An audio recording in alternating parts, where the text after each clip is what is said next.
right, you guys, welcome back to the channel. Today, I'm gonna be driving another Gran Turismo dream car. Maybe not top tier Gran Turismo status, but it is a 2008 Suzuki Swift Sport. So it's the hot hatch model. It's obviously got stiffer suspension. It's got a beefier engine from rally pedigree. It's got some of that. We're gonna talk to our friend Patrick, who helped me import my Skyline a few years ago. Let's just go for a drive. I basically know nothing about this car, but it should be a lot of fun. Let's go.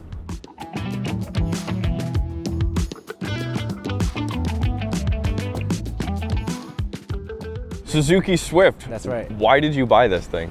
Well, there are two things when you go modify your cars, right? You either get for more power, more space, more speed, more everything. Then there's the other way, you know, your Toyota Elise, your Miatas, less weight, more simplicity, more fun. Mm-hmm. This is the other way. This is the more fun way. More doors. I have driven enough 400 or 500 horsepower cars, right? But daily you can't use that, you know that. You go for the simplest car with a low pedigree, more fun and more utility, space. I guess, space. Yeah. And fuel economy too. So Suzuki Swift, it looks really good. I think this looks phenomenal, despite the California looking hood here and roof. There's a bit of sun fade. USDM patina for JDM car right there. A little wing on the back. So this, as you were telling me, was basically at the time a homologation car. Yes, it's just the same as how an Evo and STI was for the Group A WRC car. Yep. This was made specifically to join the JWRC, the Junior World Rally Championship. There's a class called Super 1600. It's not there anymore. All the engines are 1.6 liters, so you got this guy, you got like the Saxo, you got the Vauxhall, those European hot hatches. The Megane, and they all race each other. Yep. So this was a homologation special for them, actually. Awesome. So the engine's 1.6 liter. How much power does it make? 122 horsepower. 122. And this is not it's not a small car. This is kind of Ford Focus size. 1.6 liter engine, because it had to come from rally, it had to be, what, that displacement? Right. Right. But then, of course, in Japan, the typical thing is they want to keep the displacement down because of the registration brackets and the insurance. That's right. So if you look at the Fit RS, the Yaris RS back then, which is main competitor of this car, they all stick to 1.5 liters because of the displacement laws in Japan. This was just, we don't care, we need a homologation car, we need a 1.6. They do make a 1.5 version of this just for the economy-minded people. Right. But they had to make a 1.6 as well, so this was born. So front-wheel drive. Yes. 5-speed manual, and it's got stiffer suspension, I'd imagine, than factory. Yes, it does. It's actually quite jarring. You will notice that soon. They definitely keep the fun in the system, even though the latest one is a turbocharged 1.4, and that's not homologation special anymore. Yes, it was a track day royalty. You always see these on track days in Japan. I believe they're around what, like 2,500 pounds? Not even. It's less than a ton. Wow.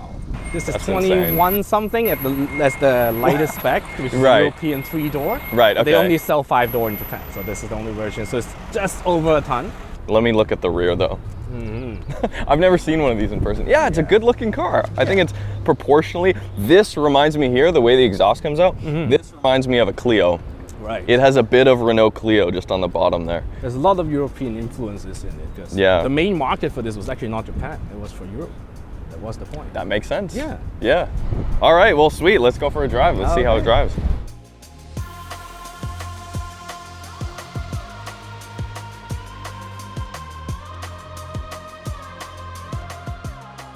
Oh, wow, the clutch throw is so short. It's very There's light. nothing to it. Where's the key? You got the key? Do I need it? There's a proximity key. Wow. Easy clutch, as I would expect. Yeah, easy clutch, easy steering, easy shifter. Yeah, that's what a hot hatch should be. Zero compromise for the street, but when you want to give her, she gives back. She's a hero under 80 kilometers an hour. Okay. Yes. Oh yeah, super light steering. So you said these had electric power steering. Electric power steering, that's right. That's crazy. Yeah, I mean, there's a little bit of a dead on center. Yeah. It's a nice noise. It is good. It's got more of an authentic noise than the Type R has. Yeah. Wow, why did I do that? Why did you do that? You drive a right-hand drive car? I haven't driven my Skyline in 3 weeks, that's why. That's not a long time. Okay, it is a little bit stiff. Yeah. All right, 5,000, 6,000. On very tight courses like the Gunsai Toge in Japan, right? Yeah. They hold like grassroots races where people could join with whatever car they bring. Yeah. This will take down an STI all day. Right. Yeah. It's whoever's driving the car, And really. there's weaponry in lightness. Absolutely. So no, 100%. in that kind of road, Yep. right, it's not about power, it's more about like, how nimble you can And get this around. is why like the modern Fiesta ST and Focus RS and other GR Corollas on tight roads could probably beat a car like a brand new Nissan Z in a certain scenario, like Oh yeah, easily. or even bigger cars like a Corvette or something like that. I mean, it's easy to drive, and that's what a hot hatch should be. It's immediately you can get it, and I mean, I'm missing the shifts a little bit, but the clutch pickup is very short. Yeah, it's very easy. It's so funny that when you look at this car, there is zero overhang No. over the rear wheels. I would imagine if we were on a track and I hucked it in, lift off, get some rotation, that it would be a little bit freaky. Yeah, it's gonna do a tripod easily. Yes, yeah. It's actually not as stiff as I thought. These Recaros are amazing though. It doesn't, like in here, aside from, this is a OEM shifter boot. So aside from that, it really doesn't feel special in here. Oh, you got red stitching in your wheel. You got red stitching in your seat. Oh, the seats definitely. The seats, Yeah. absolutely. Okay, yeah, I red stitching the wheel, yeah. So they tried for the limited budget they have. When this was brand new, I think it was less than 15,000 Canadian. Really? Yeah. Wow. So Wow. they had that much budget to play with. And it shows. I mean, the build quality is not the best. Yeah. But they had to keep it under that budget to compete with others. Otherwise, it would be just a really expensive Yeah. hatch. I mean, at the time, adjusted for inflation, that's probably, what, 20, 25? Probably 18, maybe, not really 20. It's 2008. It's not 1998. Yeah, that's true. Dang, this thing is not slow, man. It's not. It's not. This is the quickest 120 horsepower I think I've ever felt. You feel that Like, it's got torque. it's got torque and the gears are really close. Yeah. The gear ratios are really close to each other. No, we're not going high speed, and I'm constantly in and out of, second, third, fourth. Yeah, and the car wants you to do it. It just rewards you immensely for that. Like Yeah. to get in the right gear, we'll just push, we'll go. 2008, so this is why I picked 2008 instead of the earlier ones, because they did sell this since, like, I think 2006. Okay. Mid-year, people were complaining how the old one was actually quite slow. So they changed out the gear ratios. So that's why you feel the urgency when you shift. Oh. So first, I think it's second and third was changed to a lower ratio. No kidding. So the first three gears are a lot tighter now. Wow. The original one suffered a bit of I call it the Altezza RZ 200 syndrome, where the first and second gear is so far apart. Oh, yeah, yep. Put it in second, you go, it's flat. I can't do anything. Yeah. And then you find yourself in a scenario where you're diving into a corner and you're wanting to shift into first. Right. Which is always awkward. Yes. And first doesn't like to be shifted in motion, Yes. Yeah.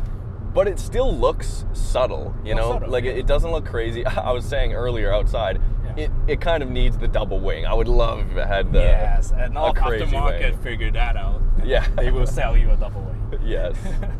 This will be in every track day you find in Japan. Every one of them will have some kind of Swift. Okay. Yep. This is the track day royalty for them. This is kind of the Miata, but the front wheel drive version of it. Yeah. Yeah. Just comparing it to a Miata is a perfect comparison because an MX-5, a brand new MX-5, 180 horsepower. Yeah. On paper, you think it's going to be slow. They're not actually that slow to drive. No, This feels about as quick as a new MX-5. Maybe a little bit less. a little bit less. And we have two people in the car. Yeah. If it was one person, in a car this light, you do notice it when you have a passenger. It's probably not quite as twitchy as I would think because the wheels, like the wheelbase is actually not that short. It's not that short. I mean, like 4,000 RPM,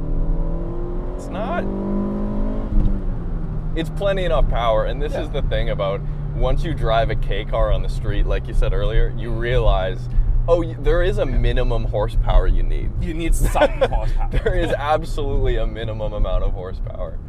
And it buzzes. Like, okay, the steering isn't as sharp as a modern hot hatch. No, it's not. But the engine buzzes. It doesn't have that like fake, there's no fake noise or anything.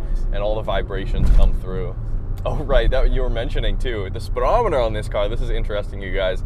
Most Japanese cars, when you import them, they cap the speedometer at 180 kilometers an hour because that's what the cars are limited to in Japan. But here, 220. 220.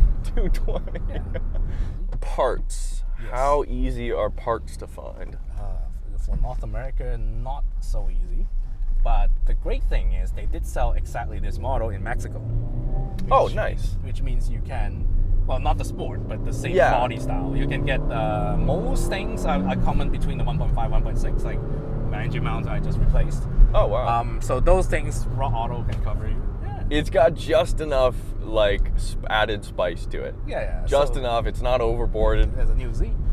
Oh, yeah. And this doesn't have an LSD, correct? It does not have. No, it doesn't need it. No. It doesn't need it. I mean, again, not like we're not on a track. We're not on a crazy twisty road, but Yeah. there's just not enough torque here. And you know how you can tell it's a real performance hot hatch? Yeah. There's no sunroof. Oh, it's no sunroof. That's right. It's rigid. I don't know even it was an option even for the lower grade. They just straight Oh, up really? just Oh, make one yeah. roof, man. It's cheap. That's the thing with the car. Well, thanks, Patrick. Thanks for bringing this out. No problem. Thanks, guys. Yeah, subscribe if you haven't already. Hit me up on Instagram, and we'll be back very soon. See ya.